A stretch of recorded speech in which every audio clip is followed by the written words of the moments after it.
Welcome to the DevLaunch podcast, bringing you insights from industry experts on how to grow the digital agency you love. Today, we're diving deep into the art of pricing strategies and time tracking with Melissa Morris. Melissa has helped countless six-figure digital agencies streamline their operations and boost profitability. If you've ever wondered how to untether your agency's value from the hours you work or how to optimize your processes without burning out, this episode is for you. Stay tuned as we uncover the game-changing tips that could transform the way you run your agency.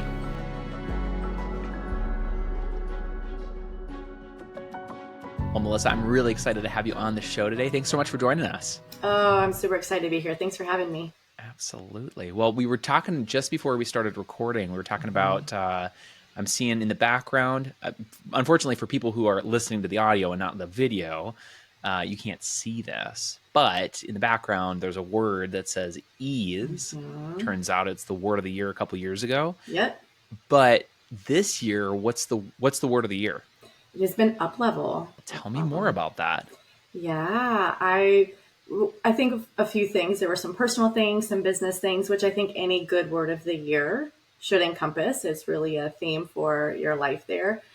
So we moved into a new house, which was feeling really good. We had been in a rental business. I've really been working this year to create some really core content for agency authority and really get, I created a framework a couple years ago and really leaning into that, making sure that content feels really in alignment, messaging feels really in alignment, just really getting agency authority to that next level. Maybe, taking a bit of my own medicine, because that's what I like to help agencies do, right? Is get to the next level. And we have lots of opportunities where we grow and we scale and we go, oh, I feel stuck. Mm-hmm. I don't understand. I'm doing what I've always been doing.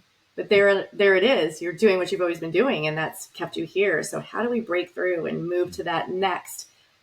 Let's get stuck again, right? So I'm on my way to finding the next place I'll get stuck and ready to up level. I love it. And even just setting that word and setting that expectation for your own self, it's eating your own dog food kind of thing. And I think that's what leads to the best results for your clients. And speaking of best results for clients, Melissa, I know that you've successfully helped many digital agencies streamline their operations and improve their profitability. Would you mind sharing a story where a key change in pricing strategy led to a significant turnaround for that agency? Yeah, pricing is always one of those really sneaky, tricky things. It seems like it should be easy, but it's really not. And I'm actually thinking of a client I worked with a little bit earlier this year. She's a woman who helps leaders and experts really build their authority using video. And we were talking, it was one of our first calls actually, and she was sharing that, they're at the start, there's obviously a lot to do. There's scripts to write, there's tone to nail, there's all the different pieces that go into a video, and helping that leader really nail their own voice and get comfortable getting out and getting on video. And what was happening is she was really trying to kind of boogie to get to where they were ready to post. Let's get the scripts done. Let's get into shooting. Let's get moving. And it was almost feeling a little too quick for her clients. And she found herself, very last minute rewriting scripts, pulling all-nighters, doing a lot of adjustments. And so I'm asking her thinking, well, why are we rushing? If it seems like it's almost too much for the clients, it doesn't seem like that pressure is coming from the clients. It feels like internal pressure. Why is there this internal pressure to get posting and to get them on there? Well, then we start digging, and what we uncover, she didn't really start making a lot of money until they get into the posting, right? All that production, all of that prep work, that was really more, kind of break even stuff. There was a little bit of money to have there. And so we're talking about these different pieces that need to get put in place. And there was actually this pretty big website component that was taking her 15 or 20 hours to get put in place. So wow. a quite large deliverable to be wrapped up in this package. And I told her, you got to take it out. I'm like, that's an add-on. I don't think that's something the client needs to get started. I think it's adding a lot of overwhelm. And then, well, should I reduce the price? No. So leave the price the same. Leave the price the same. Let's put it as an add-on. The following week, she sold 2. So she sold the package at the exact same price she had been, but it now required 15 to 20 hours less work. That's incredible. So that's pretty big. I'd be happy to take that trade. Well, and especially in a environment like we're facing right now, I think I was having a conversation with my friend Nick Petrovsky over at Promethean Research, Yeah. and he was just sharing the fact that 2023 there are a lot of strong headwinds, and he really even has continued into 2024 as it relates to just agency revenue in general. And so, in a marketplace like we have right now, or an economy we have right now, where there's just a lot of hesitance to engage agencies, Mhm. being able to just raise your prices, it's not necessarily something that we have a lot of ability to do. And so even the example you gave, where sometimes we're talking pricing strategy, it's not about you just need to charge more. Right. Sometimes it's charge the same amount, but take out some of those unnecessary Mhm. drivers of your cost that aren't actually really adding value to the client. That's exactly right. And I'm so glad you brought that up because the mentality seems to be we need more revenue, we have to increase rates. We need more Mm-hmm. revenue, we need to increase rates. Mm-hmm. And as you're speaking to in the financial landscape that many of us are looking at, we're feeling real apprehensive to raise the rates, raise the rates. We're already seeing more rates going up everywhere. So if we can be the agency who's not raising rates and coming in where we always have, I think that's going to be pretty powerful. But we still obviously need to protect our bottom line, Yeah. right? So what are the alternatives? We can increase profitability. Yes, raising rates is a way, Mm-hmm. but like we just talked about, can we tighten up the scope and offer less deliverables? Yeah. Or one of my other favorites, can we get more efficient? Are there Mm-hmm. opportunities to automate? Are there opportunities to streamline? Can we take a 3 hour task and turn it down even into a 2 or 2.5 hour, 30 minutes here, 30 minutes there? It really can start to add up, especially when you talk across a variety of clients and a variety of service offerings. Yeah, that's pretty huge. I know we didn't necessarily talk a ton about this, but I imagine AI probably plays like a little bit of a role in some of that refining. Going from the 3 hour task to now 2 hour task. Are there any things that are coming top of mind, like as we talk about implementing AI in a way that reduces some of those costs? Anything initially you're thinking about that maybe you've seen some of your clients already implement, maybe you've helped them to implement? Anything that comes to your mind? Yeah, a ton of my clients are starting to implement AI, and we're looking at how we can leverage AI for exactly that. How do we jumpstart work? And I think most of us are savvy enough to know, like, the questions we ask ChatGPT, for example, are going to deliver the quality that goes out. It's not exactly, click a few buttons and out pops a, perfect social media post. That's not really how it works. Hmm. But can someone who's skilled and strategic in their field ask, say, ChatGPT some really specific and really important questions and get some really valuable information out? Hmm. Absolutely. Hmm. So the woman who I was just speaking out about who does video, they've been looking at it for their scripts. How can Hmm. they jumpstart script writing and then pass it on and Hmm. really work to refine it and nail that voice? I work with a company and they're always working on media lists and looking for those publications and trying to get in with local networks. And they're looking at it too. What newspapers are in the Cleveland, Ohio market that Hmm. speak to this type of demographic? And it just spits it out. Now, Wow. of course, they have to do their work. Are these Right. still in circulation? We know Hmm. some of that data has been delayed, but how much faster is that than someone sitting there on Google, searching, weeding through websites? I Hmm. mean, like, here's your starting point. So I have a number of clients who are already looking at how they can implement it, Hmm. and we're working together to be strategic about where we use AI in their agency. Yeah, I love that. Well, you'd already mentioned this before, but yeah, when we think about the reason why there's always been such a push to charge higher rates, it's probably one of the first pieces of advice we give. The reason for that is, by and large, we tend to undercharge for the work that we do, especially when we're first starting out. And then you get to a place in your agency where you do hit a little bit of a lull. Maybe your services get a little bit stale, and typically you're not charging what you should be charging. So usually we're going to look straight at your top line, your revenue. But like you said, at the end of the day, the major reason why we look at the top line is because of the impact it has on your bottom line. You want a profitable, cash flowing agency. That's what we're all shooting for. And revenue is just one of the ways that we get there. But in an environment like we're in right now, from what I'm hearing you say, and I've had a couple of my other guests say as well, really what the focus at this point is about how can we become a little bit more efficient? How can we reduce some of those non-value add deliverables to really shore up your service and reduce those costs and get higher profitability? Yeah, that's exactly right. And I think you brought up a good point I want to touch on for just a minute. And you're right, when we all start out, we often are on the low end of that pricing scale, which is actually a really solid pricing strategy, right? They call that the entry level. You're coming in entry level, that's that starting price, and then you move up from there. And it works when it's you, maybe a VA, maybe you've got a copywriter or a contractor doing a few things for you here and there. But once you start getting to 300K, 400K, maybe you've got an employee. Now it's not just you and the VA. There's 3, 4, 5 contractors starting to come in and out of the mix. And suddenly that $5,000 package, and that was your money, is suddenly getting peeled apart for all the other support members who are brought in.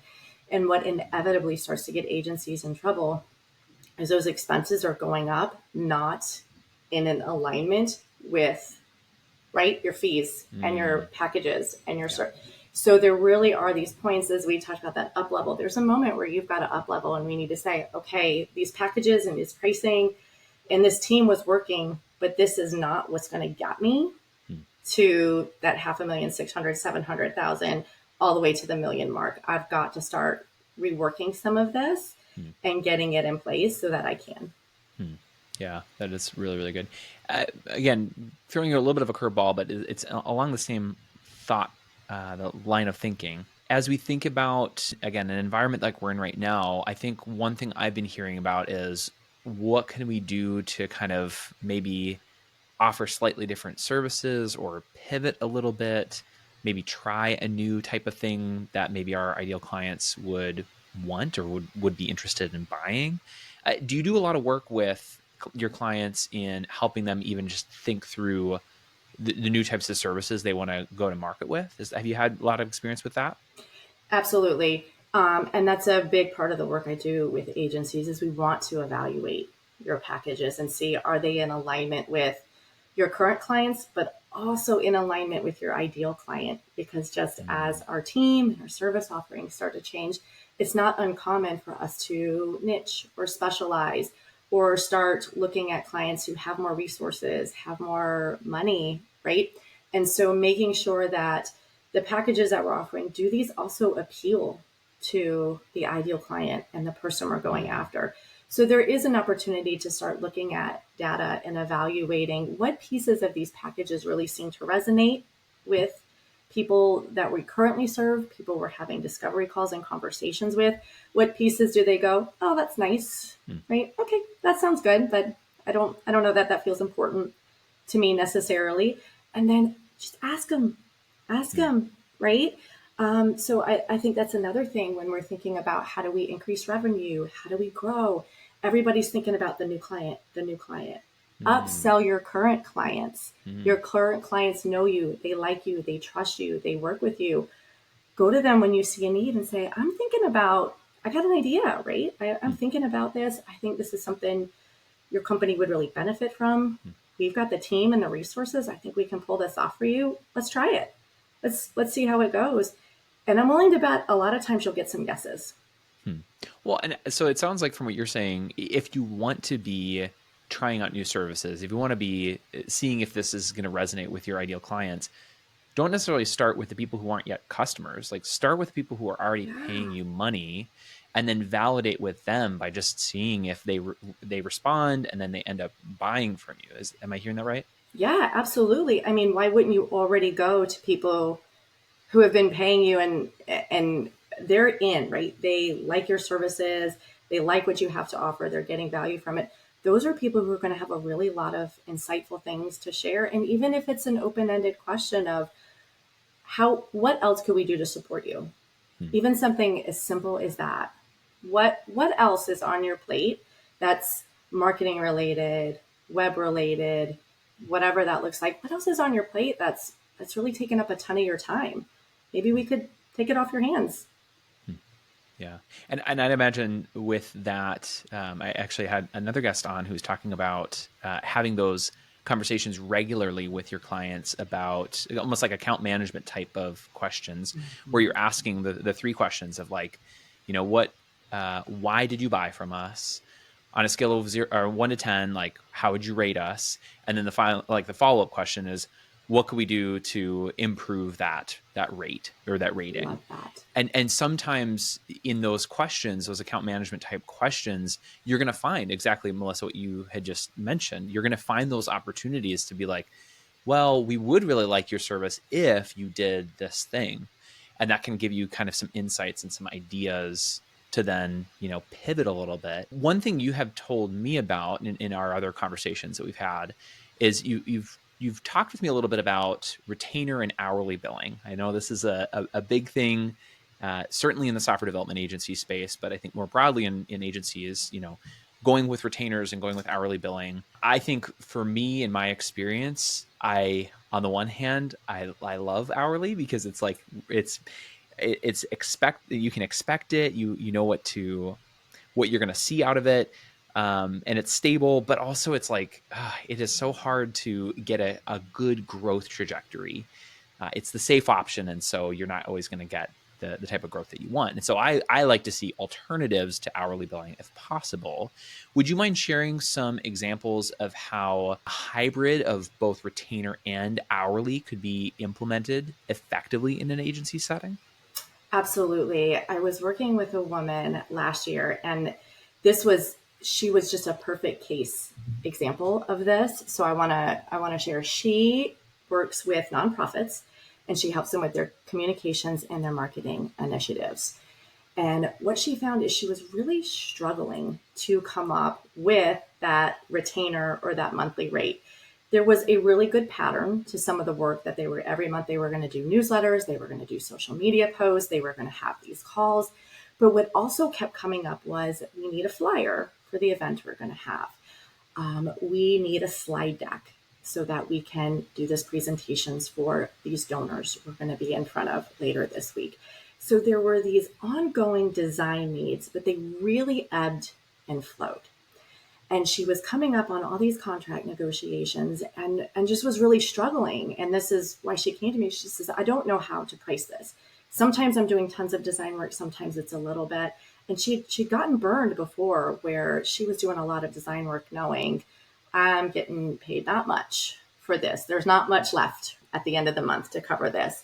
And working really hard. But in the same instance, we can't go to the nonprofit with this really bloated monthly number in anticipation of tons of design needs that may or may not really be there.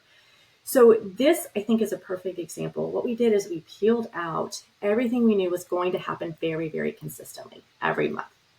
We also knew they do 2 big events every year, and we know what we need to have for those 2 big events. So we put all of that together, spread it out over the course of 12 months. And this is the retainer amount. This is the work we know is coming. If design needs come up, we're going to bill that hourly. We're going to bill it hourly, and we're going to bill it as needed. And it worked great. The client was really happy with it because they actually had a monthly rate that was feeling good, because we weren't trying to compensate for these anticipated design needs that may or may not be there. It gave them a lot of power of choice. Is this something I can just do in-house? Because she was also getting some of those last minute, hey, can you whip up this flyer and Canva? Well, before they fired that email off, they thought, could I just use one of the great templates she gave me to whip up that flyer? Oh yeah, let's do that instead of paying hourly. So it really worked out very, very well. And it significantly improved her profit margins. And the client was more than happy with the arrangement. Well, yeah, and this is a great example where sometimes doing too big of a retainer can actually be in both a detriment to both parties, right? Yes. So a detriment to the client in the sense that, this nonprofit, they probably didn't have a really great budget to afford a huge retainer. So on their end, they're feeling like, oh, this is a hard pill to swallow, which then in turn incentivizes them to maybe overemphasize the usage of the service because they want to get the most out of it. Yes. And so what you're So saying good. is there's this kind of happy medium of you can parse out the bare minimums, the stuff where pretty consistently we're always going to have these deliverables. And then when there are, some flex needs where clearly we do need a little extra help, you would just kind of bill in addition to that. Am I hearing you right, Melissa, in this example that the retainer was a retainer of hours, or was it fixed on something else? That's a really good question, because oftentimes that term retainer, we think about bundle of hours. I bought a retainer, I bought 50 hours for the month, and we chip away at those hours. But there's actually another way to get a retainer, and it's based on deliverables, which is a way I really like to do retainers, because I think there is a lot of value in the transformation. There's a lot of conversation about we want to get paid for the transformation, and those login hours, invoicing, it also can put you up for a lot of scrutiny with your client. Well, why did it take this long? Oh, this should only take an hour. Mm-hmm. And like you've mentioned, it can start to lead to some unpredictability and you're not really sure. But when you have a retainer of deliverables, it really can benefit your agency, because you really then are charging based on transformation versus how many hours my team worked. So usually, I'm sure there are, exceptions to every rule, but usually when you're doing a retainer based on deliverables, if you've priced it out right and you've done your research and you've done your homework, they are more profitable than if you're doing a bank of hourly, right? A bank of hours for a business. That's right. That's right. Yeah, and it's hard to. I'd say it's a lot better to productize your service and then go with this method you're talking about, where you are getting a retainer, but it's a retainer of very concrete and discrete deliverables. There's always an incentive on your part to deliver that in less time or less cost while still maintaining that same price. It gets back to the first point we were talking about earlier. It's like, can we just keep the same revenue, but just have it cost less to us? I guess in your experience, because I know you do a lot of this work with your clients and helping them just really clarify like who their audience is, and also do that gut check to be like, does my audience actually want or need this service that we're offering? Do you find that it's possible and maybe even profitable to productize your service if you haven't done the hard work of clarifying your ICP and your niche? Is that a possibility? You've got to clarify first. You've really got to start to clarify first. I mean, could you create a productized service offering or a framework or a program? I mean, we all can. We can all create it. But if we want to create one that we know will sell and will be profitable, it's best to have done your homework, have done the research, and then moved your way towards that. So that is something I help agencies with too. As we talked about, they're building momentum, they're getting going. That's not uncommon when I first start working with an agency for them to have, they always tell me, well, I've got packages, but there's always a but. And what that means is we have packages, but we regularly make concessions. We regularly add a little something, switch something out, take something off. And what that does is it does ultimately make it far more difficult to create efficiencies, to delegate, hold team members accountable, manage expectations with clients, because the target's always moving. What does this client get? Oh gosh, I thought they got that, or they don't have that.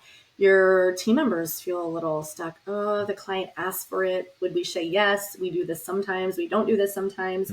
So it really opens up the door for scope creep. And for those that don't know what I mean when I say scope creep, it's work you're doing that you're not getting paid for. And it's usually those sneaky little, could you just do this for me real quick emails that we get from clients. I have just one more thing I need to ask you for. When you don't have really clear packages, it opens the door for that. So I love working with agencies and help them really work to dial in their packages and their service offerings, making sure that they're profitable.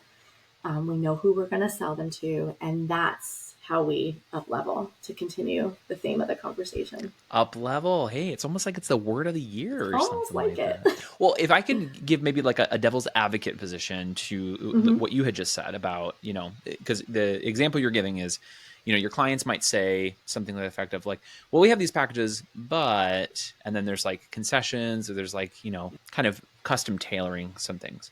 So one devil's advocate position would be to say, I mean, we're a design agency or we are a creative agency of some sort. Like, it's in our nature to come up with a custom engagement. What do you say to an agency that has that as their response? So this is where you start to develop a framework, right? There's a strategic approach to how you work and you create the deliverables for your clients. So I, in my own business, have a very similar situation. So we work with clients who use ClickUp, who use Asana, who use Monday. And so it would be really difficult for me to say, in our package, you get 4 ClickUp templates and you get 2 dashboards and a partridge in a pear tree, right? Because maybe that's not what they need. Maybe that's not what really works for them. But we have a framework, we have a really solid foundation and a way that we go about setting up project management tools that give you the following deliverables: high level view of your projects, better understanding of capacity, improved ability to delegate, improved accountability with the team. So those are my promises to my clients. You're going to be able to do these things. And then me and my team put our heads together and say, based on this client's team, clients, offers, and tool stack, and leaning on the framework that we have in place and this approach that we go to, how do we bring this together and come up with a really creative solution that works really well for them? That's great. So what I'm hearing you say though is there's a time and a space for customization in a proposal, but it's subject to a framework of sorts. Is that right? Yes. Okay. Yes.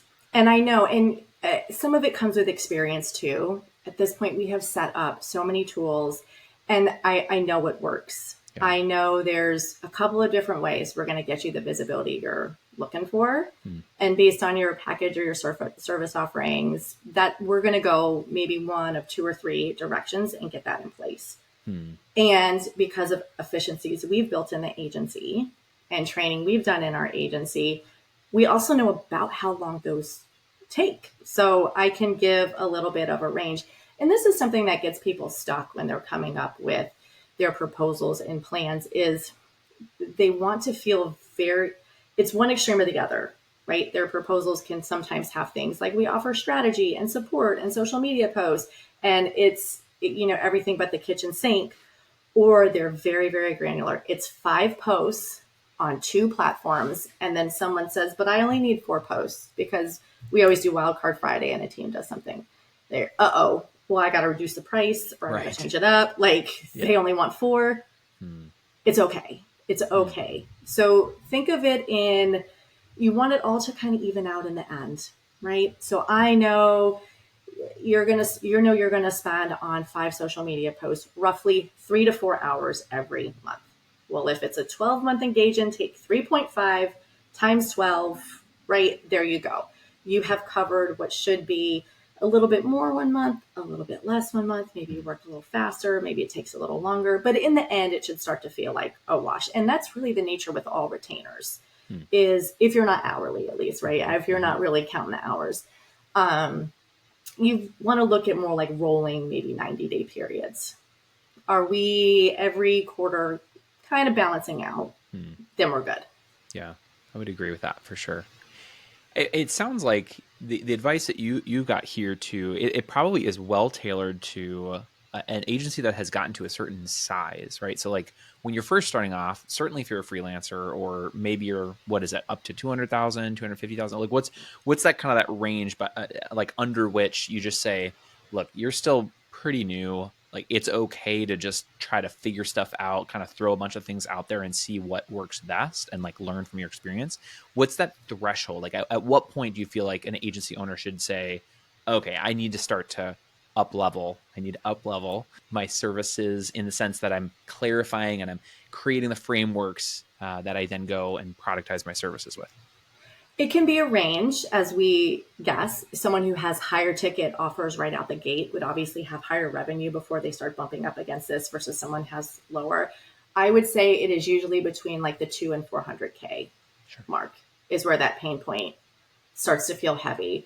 And it seems like it's at that point where it's just getting a little too much for the agency owner to manage on their own. Up to that point, you can still really have your hands in everything. You're getting copied on a lot of emails. You can kind of have a handle on what's going on everywhere. A lot of stuff is still living in their head. They know the client likes to report this way, and they know this person likes it this way, but it's getting too much. The plates are really starting to spin fast, and there's getting to be a lot of balls in the air. And so this is where that burnout starts to happen, and that frustration of, well, I could hire, but that's just someone else who's going to ask me more questions, or that's somebody else I have to train, or I could do biz dev and bring on more clients, but that's more work that I have to do. And so if you're finding yourself having these thoughts, these considerations, you made it, which is good. You made it, right? You're ready to up level, and it's time to start thinking about some of these very operational type things so that you can make it to that next 100K, the one after that, and then ultimately the $1 million mark. Yeah. I mean, not sure if you have a hot take on this, but in terms of like the order of operations, like they're feeling that pain, they're experiencing it, they know that they've got multiple options in front of them. Is it that they should invest in that framework or creating that framework and get things kind of buttoned up a little bit first and then bring somebody on? Do they bring the person on while they're doing that? Do they bring the one person on before they do that? Like, what's the order that they would be doing that, taking that action? Yeah, chicken and the egg moment, right? Which comes first? And it's a bit of a process. And so there will be some overlap. So I do recommend you start thinking about, how do I really start to streamline my service offerings and packages? And maybe it really starts at that. Maybe you're not feeling like, I'm convinced this is the framework and this is the almighty for my agency. But let's start creating some really solid consistency amongst the packages. Let's look at pricing and making sure that feels in alignment. And then we need to look at our tools, right? Let's look at our tools. Let's look at our workflows. Let's see how those work and jive together. And then once we start to make a little headway there, usually what happens is we start to uncover some things. We start to uncover needs within the team. We start to see, actually, we really don't need this contractor anymore because that's a deliverable we've decided to pull out of the package, or one that we're going to do very one-off. And so I don't need an employee to do it. I just need a contractor I can reach out to every now and then. Or sometimes it really shines a light on a desperate need for a hire. And you think, we've got our team spending tons of time messing around in Canva, trying to make something look halfway decent. If we just paid a designer, they'd knock it out in a fraction of the time. And so maybe we really just need someone with this skill set to come in and support the agency. So a lot of times through that work of looking at your packages, looking at your tools and workflow. So this is my framework. I have a TAP framework. T for tools and workflow, A for agency communications. So this is a lot of like your clients, their expectations, your sales, packages and pricing, which we've been talking a lot about. And then people, your employees, your contractors, and your vendors.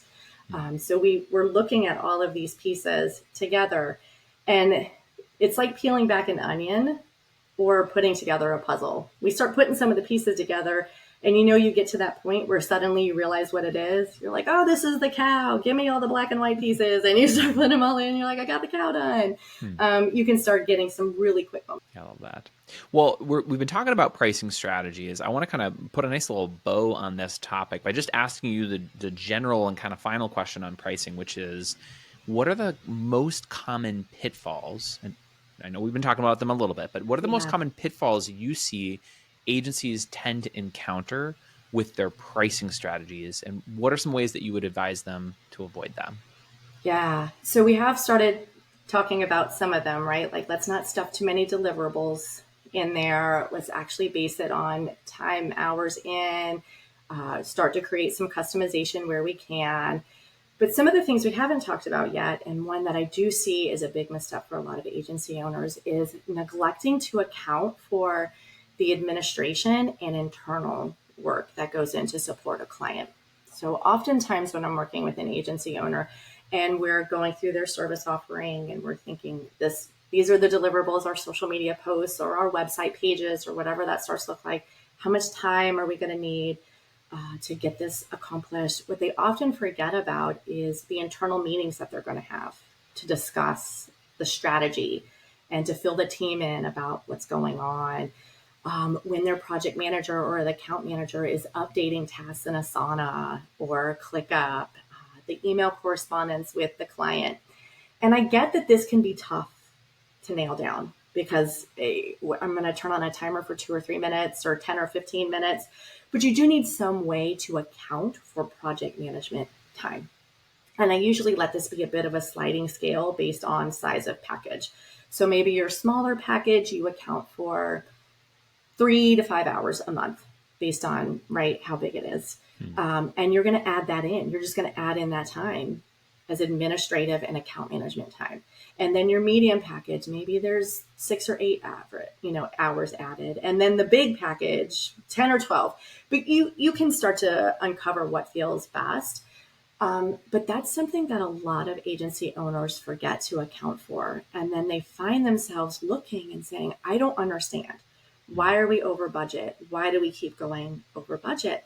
And it's those things we tend to forget about. And a lot of that is some onboarding tasks as well. So when you first onboard a client, there's oftentimes a lot of stuff. You have to set them up in your project management tool. Maybe you've got a Dropbox folder you want to get them. Like I said, ideally you're having a kickoff call with your team to tell the team about the new client, getting materials from them.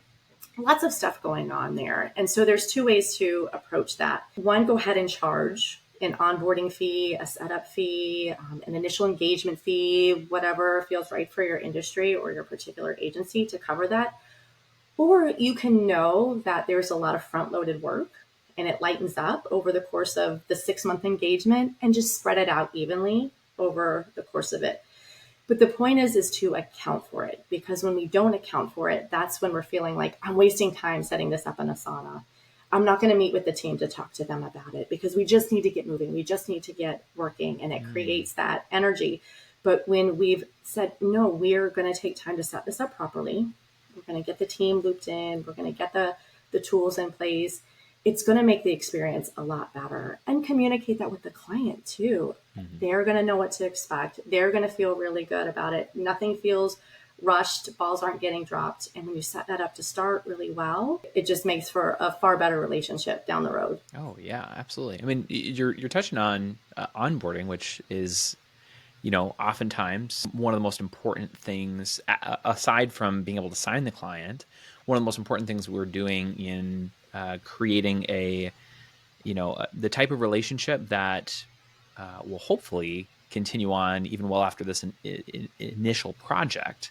If you want to be able to get the type of client who is an avid fan of yours, being able to nail that during onboarding is so key. I'd love for you to just maybe dive in a little bit deeper, specifically on the topic of onboarding. Would you mind walking us through some of the key elements of a successful onboarding process and how that ultimately sets up the stage for a better and more positive client experience? Absolutely. One of the things I recommend and is often overlooked is reestablishing the deliverables. That is really, really important. And it's just a phenomenon I've seemed to have noticed is when you're having conversations with prospective clients, not clients yet, they're still the prospective clients, they're just in a different headspace. They're hearing the deliverables, but there's also lots of other things they're taking into consideration. They're likely interviewing other firms or other agencies, and they've had lots of conversations about what's included or what's not included. Maybe they've explored a couple of different packages or service offerings with you before they finally have signed on. So I always recommend during an initial call, and we don't need to pull it up and read them bullet points, but just even a brief moment to say, hey, we're really excited to get started. I just, looking back, we've got you set up to do this and this with our ultimate goal being to accomplish this. Does that still sound right? Does that still feel good? And I go, yeah, that's right. Let's get started. Let's get started. Like, okay, check. And it was that simple. But I have that confirmation from them that we're all on the same page about what's about to happen. So that's a really important part of onboarding, and so simple. Just a simple question like that goes a long way. So confirming the deliverables is a big important piece of onboarding. Another one is communication and setting those communication standards and those communication boundaries. Who is their point of contact? Who is the final okay on the flyer or the website copy or whatever it is you're going to set up and create? How do we make sure we're getting that okay? Is there anybody else's eyes who need to be on things, who needs to be in meetings? And then even on your own agency, right? I'm going to be your primary point of contact, but you can always reach out to your account manager directly with this email. We're always going to get back to you within 48 hours. If you don't hear from us then, you let us know because we didn't get your email. But like that's the clue, because you're going to hear from us. And being really clear about those things up front. And then why is this important? We talked about earlier that little sneaky scope creep. So if we've confirmed the deliverables, they haven't forgotten. I do think most clients want to be nice. There are some who are trying to get more than they paid for, but I think generally speaking, they're just not clear. They're just not exactly sure. And so they're very innocently asking. And then we've made this whole story and we feel all this pressure to go and do it. And so, and again, the clarity around communications, what they can expect, what's coming up, just being really clear about that up front often cuts down on a lot of emails from your clients. This is all new for them. You're the expert. They don't know what's about to happen. And then you get frustrated when they're sending you lots of emails. Let's just go ahead and tell them up front what's about to happen. And then they're not going to send you a bunch of emails. And then communication with your team, especially for teams, for agencies that we've talked about at 200, 300, 400K, they often have contractors, maybe people they pull off the bench. It's not the full team of employees sitting around the conference room every Monday. And it's easy for, the designer to get something coming across their computer screen saying, who is this client? And why did no one tell me what is going on? So we want to have a kickoff call with our client, and we want to have an internal kickoff call with our team. And I think really even just those couple of things will just transform not only your onboarding experience, but your entire client relationship. Absolutely. Yeah. I mean, I think you made a really good point, and it reminds me of a quote that says, "Don't attribute to malice that which can be attributed to ignorance." Most of the time, like you said, most of the time, your client is not asking for this extra thing that's out of scope because they just want to squeeze you for all you're worth. They're literally just asking because they're like, I, in practice, don't exactly know where the boundaries are here, and so I'm asking because I want to ask. And I think another thing too is like, you live in this world as an agency owner, you're living in the deliverables, but your client isn't. Like, they are outside of the scope of this. They're engaging you because you're the expert in this. And so being able to reinforce even just that simple task of like, yep, let's just restate what we should already know and just make sure that we're all on the same page. I think it seems like such low hanging fruit, but I mean, you've seen it with your own two eyes. Probably doesn't happen as often as it should. And it's easy. And it makes everybody win. Yeah. And I also really like your point about, for smaller agencies, definitely those under 500K in revenue, you're typically not talking about a team of employees. You might have an employee, but the vast majority of the people who are going to be kind of plugging into your service delivery are going to be contractors. So all the more reason that like onboarding is not just about clients and client experience, although that's really important. It's also about setting expectations and helping just get everybody on the same page for your contractors too. It will. And it really will be time well spent, because trust me, I get it. I know a team meeting is expensive when they're all hourly contractors. And I know maybe writing that creative brief or having that extra meeting with the client, which feels redundant to, are we really just going to go over the deliverables again and just do some basic housekeeping stuff? Yes, because I'm here to tell you, it will save you time down the road, because otherwise you're 2 months in, the client keeps kicking back designs. We don't like this. This doesn't fit. We don't understand. You finally get with the designer and they were not looped in at all on the goal the client had or their voice.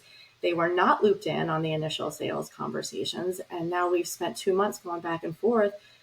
tinkering with design that just should have never made it to them anyway. Like it just didn't hit the mark to begin with. And that's not the designer's fault. And that's not the client's fault. Yeah.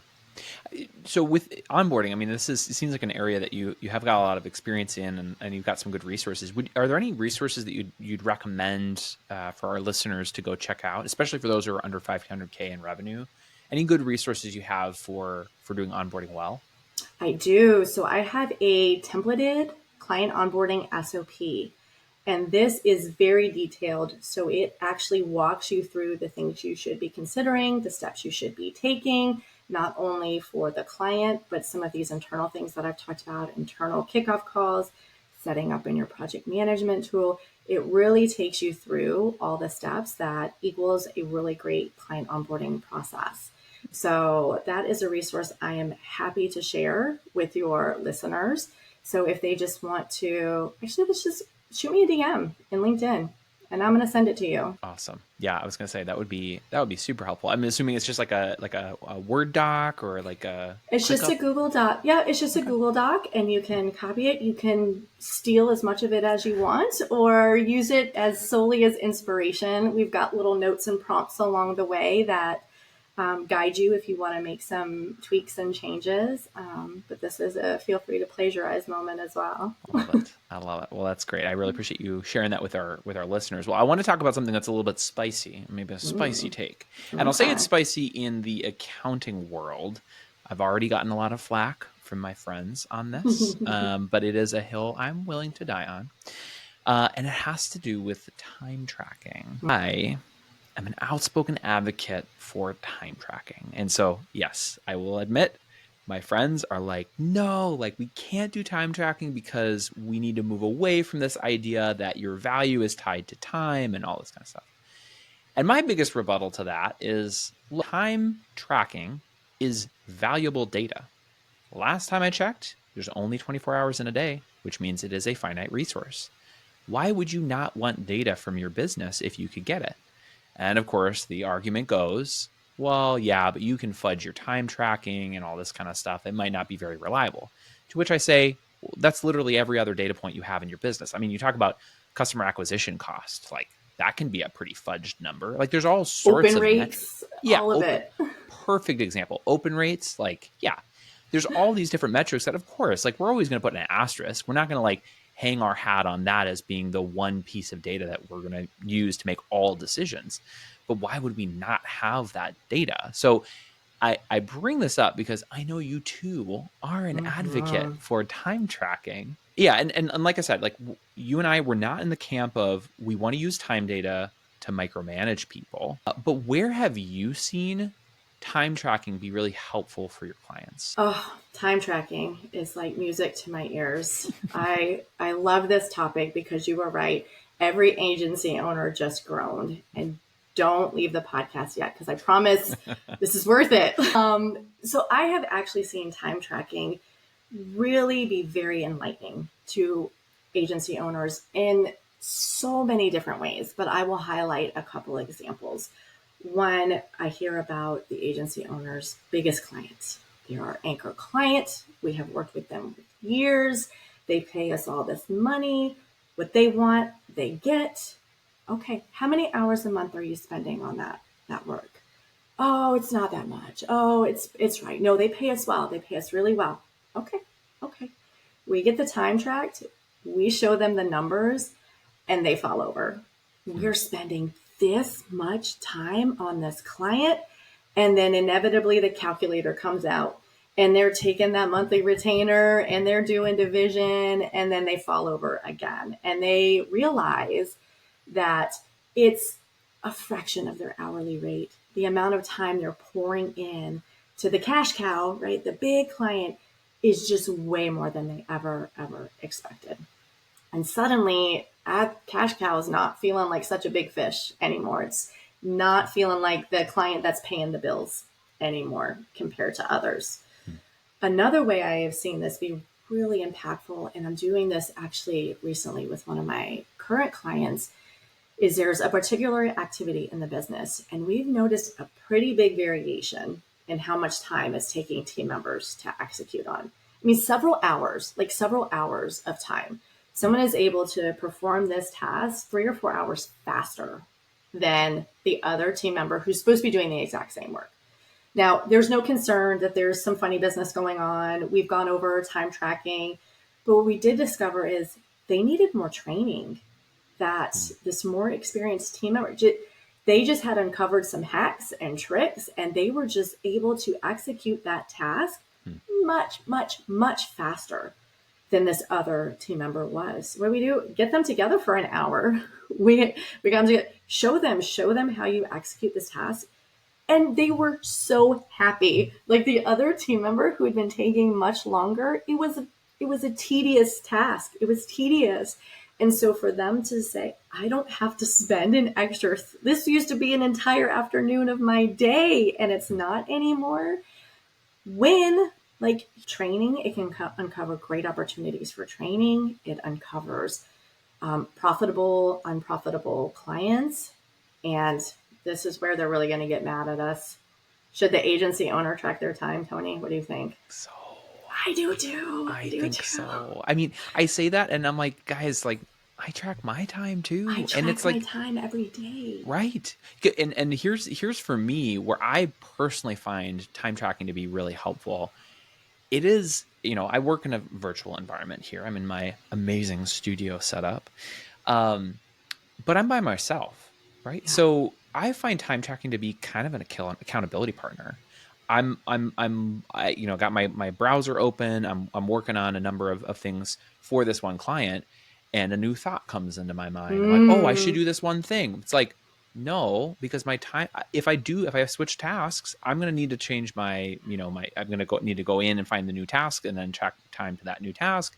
What it does is it causes me to pause for a second and say, have I really given this task enough of my time before I've now switched on to the next thing? Mm-hmm. And it can also give me an idea to say, okay, I'm coming up on hour 3 or 4 and I'm just like nose deep in this. And I feel like the time just passed by and I haven't really made progress.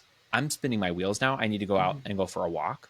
But those are the kinds of things you don't necessarily see. I mean, you can feel it maybe, but I think time tracking for me personally, like that's been very helpful. I don't know if that's been your experience. I'm so glad you brought that up because that is actually the biggest complaint that my agency owners give when I say, I really want you to track your time, but I'm always bouncing between tasks and I'm always doing this and I'm always doing that. Therein lies the problem. Therein lies the problem. Like that's the problem right there. Is you're not staying focused, you're not committing, and you're not finishing a task. You're allowing yourself to get pulled into this email and the Slack message with the team and this over here, and then jumpstarting that. That is a big problem. And it forces you, right? If you see that, bing, you got an email. Mm-hmm. No, it's not email time. I'm not going to go check that right now. Yes. I couldn't agree more. The other thing that I found that I really like it for is it keeps me from hiding from the tasks that I don't want to do. So for me, it's like answering my bookkeeper's questions. I'm like, oh, I don't want to get into this. But we all have our things, right? For a lot of people, what's a big one? Biz dev. It's, I got to send that sales email. Yep. I got to engage on LinkedIn. And it's uncomfortable. And so we're going to find a lot of reasons not to do it. And then say, gosh, I just don't know why we don't have any new discovery calls booked. Don't know why we have any leads coming in. Let's look back at your time log. Let's see where have we allocated? Oh, we only allocated an hour for biz dev in the last 3 weeks. Yep. Well, we got to bump that. Like we've got to do more biz dev. So I guess similar in terms of accountability. I pull that time report and say, okay, where did I work on biz dev this week? Where did I, do whatever uncomfortable task it is for whoever it may be to move that or work on that big project or work on the new website copy for the agency. All those projects and tasks that we say we don't have time for, you got to make time for them. Yeah, that's so good. I mean, one example that I've seen also for one of my clients when they've implemented time tracking has been very valuable is they identified with a degree of specificity and granularity that, because we've implemented, Melissa, a lot of the strategies you're even talking about here. We've implemented essentially selling not our time, but our deliverables.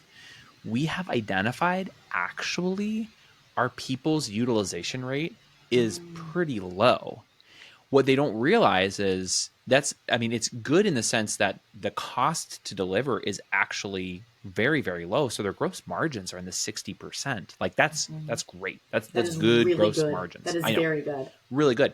But what happens is all those costs then get chunked into general administrative. It's essentially wasted bench time.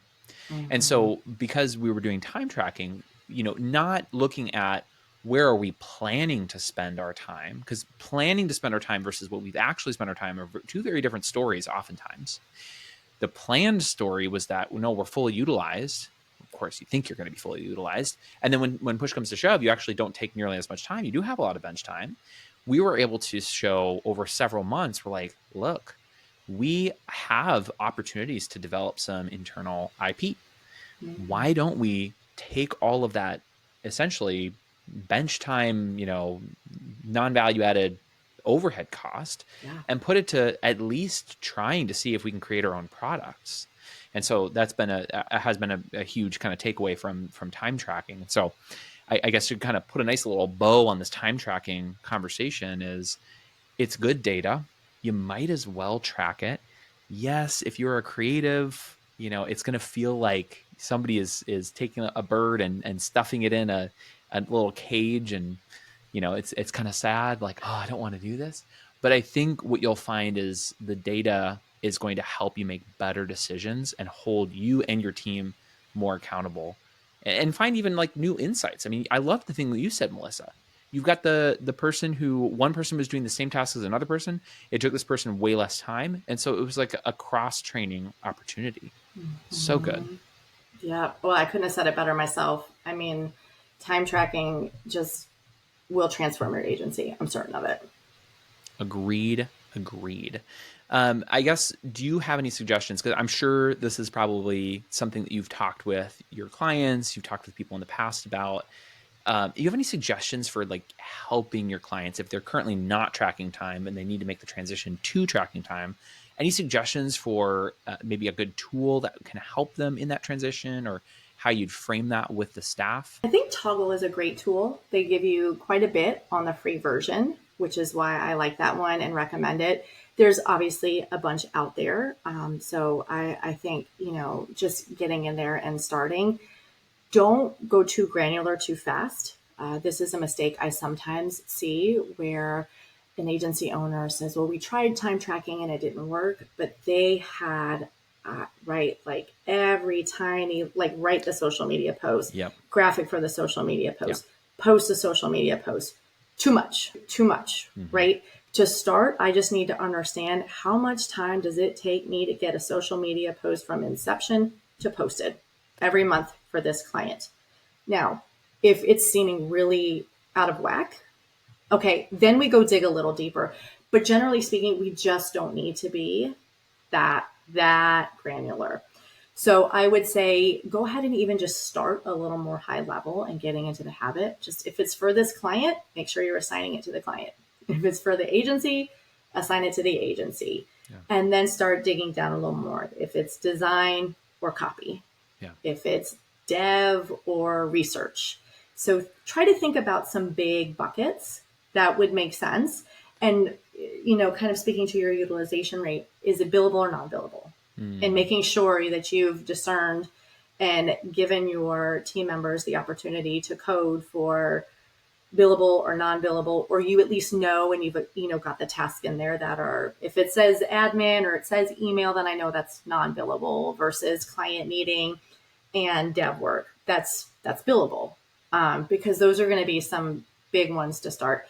So I just say, go ahead and start there.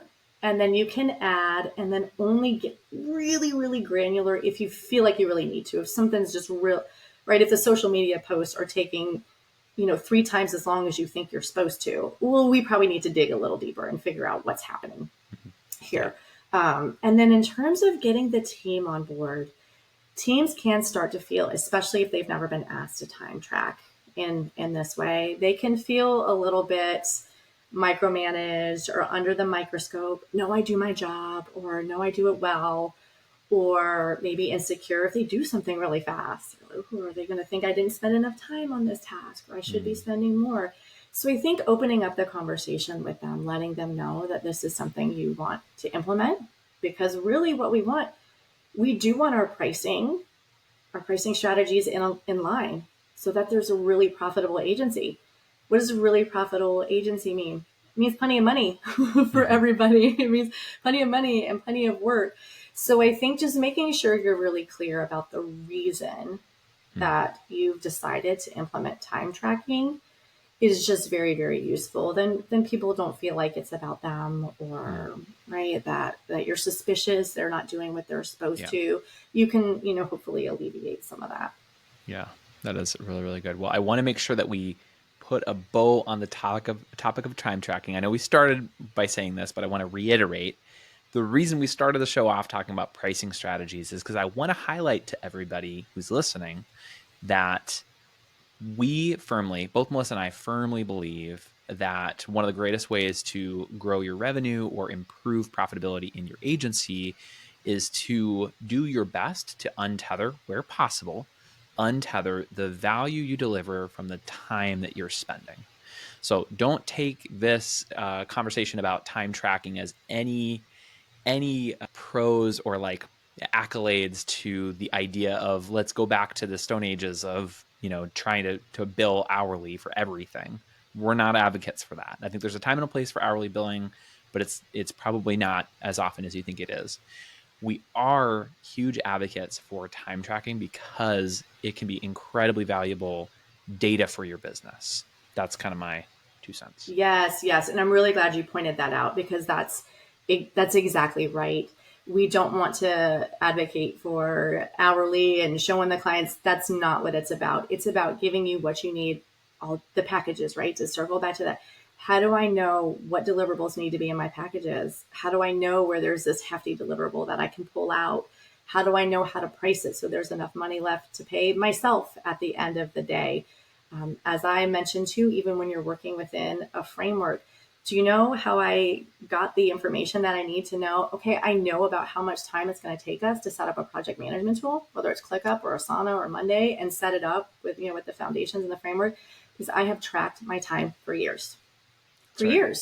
And I know how long it takes, and I know the variables that are going to come up, and I know how to account for them. That is so good. Well, Melissa, I think we could probably keep speaking for a good another hour or 2 hours. We got lots to talk about. I'll definitely have to have you back on the show, but I'm imagining we've talked through a number of different categories, areas of the show. People are listening. They're thinking to themselves, I'd be interested in having more conversation with Melissa, or I even just want to better follow the story of Agency Authority. I get to know the business a little bit better. Where are the best ways to engage with you, ask you questions, follow your story? Where can people go? So I actually have a quiz that we've recently launched that I'm really excited about. So if you head over to youragencyauthority.com/quiz, it's going to ask you, it's like 8 or 10 questions. It's really easy, but it is going to help you uncover are the things we've been talking about today, Tony, right? Like, is it the packages? Like, what is making me feel like the bottleneck? Why am I feeling stuck? What is inhibiting that up leveling that I'm desiring? If you go take that, it'll give you results. You'll see, just kind of put the light on some of the bottlenecks and some of the things that you can't really see, the forest of the trees kind of moment. And get you moving in the right direction. And then don't forget, send me a DM on LinkedIn, and I'm happy to send you my client onboarding template SOP. Love it. Love it. Melissa, really appreciate your insights and your experience on the topic. Pricing and also time tracking has been really, really great. I'm imagining, there are, again, a number of listeners who are certainly well below that $1 million a year in revenue agency size. So I can just speak to you guys, you listeners, would definitely recommend have a conversation with Melissa. I think having, especially coming out of this economic environment that we're in, I think we're looking on the upward trajectory for revenue potential. And so as you guys are growing, as you're looking into future growth here, it's always helpful to get some of those third parties like Melissa to come in and give you a good kind of once over, to give you an idea about like, where are ways that we can tighten things up and help you guys build a more profitable agency. So highly recommend go have a conversation with Melissa. But Melissa, I really, really appreciate you taking the time and chatting with us. Oh, I had a blast. I love talking about this stuff, and it's so fun hanging out with you. And thank you to our listeners. If you found value in our episode today, please leave us a review and tell your friends about us. If you're interested in being a guest on our show as a digital agency owner, or maybe somebody with insights that can help digital agencies grow, head over to our website to learn more at acquip.com/podcast guest. That's acquip.com/podcast guest.